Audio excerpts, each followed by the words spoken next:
Welcome to South Sudan Diversity. My name is Tito. For Lambton, Kent, Middlesex. Well, Mr. Speaker, that answer just proves that the Liberals are completely out of touch with reality. The reality is the vast majority of Canadians won't see a cent from those programs that they've announced. We're talking about the basic necessities of life. Poor Liberal policy and reckless inflationary spending is going to cost Canadians an extra $1,000 on their groceries next year. That's an over 10% increase on food prices. A family of four is going to be paying more than $16,000 next year on groceries alone. So will this government give Canadians a break and axe the carbon tax? Hear, hear. Hear, hear. The Honourable Parliamentary Secretary. Well, thank you, Mr. Speaker. And all of us on all sides of the House are concerned about the affordability challenges of Canadian families, except on this side of the House, Mr. Speaker, we're actually doing something about it. The Conservatives can redeem themselves in just a few short minutes, Mr. Speaker, by voting for Bill C-32.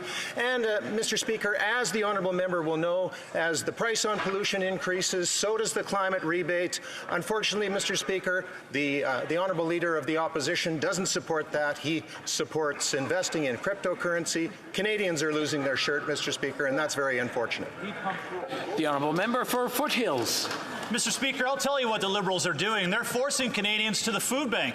According to the food price report, by 2030, a 5,000-acre farm will pay more than $150,000 in carbon taxes. Wow. Let me be clear. That will destroy the economic viability of the family farm.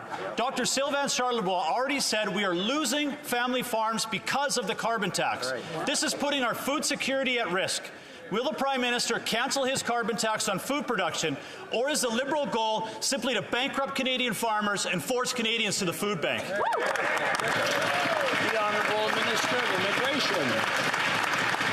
I'd remind the honourable member that climate change is putting the family farm at risk. After Hurricane Fiona, I have visited farms in my community that have had silos turned down, have had their crops destroyed, and are continuing to feel the financial pinch just as we head into the Christmas season. Mr. Speaker, I'd further point out that the Conservatives talk a big game when it comes to affordability, but they voted against our measures to put more money in the pockets of seniors, to help with the cost of housing. They opposed the Canada Child Benefit, and their leader hosted a press conference to call the programs we put in place during the pandemic big fat government programs that Conservatives wouldn't support. We're going to continue to be there for families. I hope Conservatives will finally put their money where their mouth is and join us. The Honourable Member for Dorval-Lachine-LaSalle. Mr. Speaker, with the increase in the cost of living, students and new graduates are having trouble making ends meet. They represent the future of this country. We need to support them. They have expressed their concerns about the increase in the cost of living. Can the Minister of Tourism and Associate Minister of Finance tell this House what the government is doing to help students and new graduates? Thank you. The Honourable Minister of Tourism. Thank you, Mr. Speaker. I'd like to thank my colleague for Dorval-Lachine-LaSalle for her question and hard work.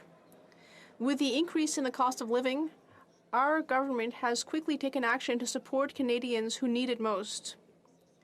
We will continue to offer these supports, as we did in our fall economic statement and in Bill C-32, including eliminating interest on student loans. That will help students, that will help new graduates.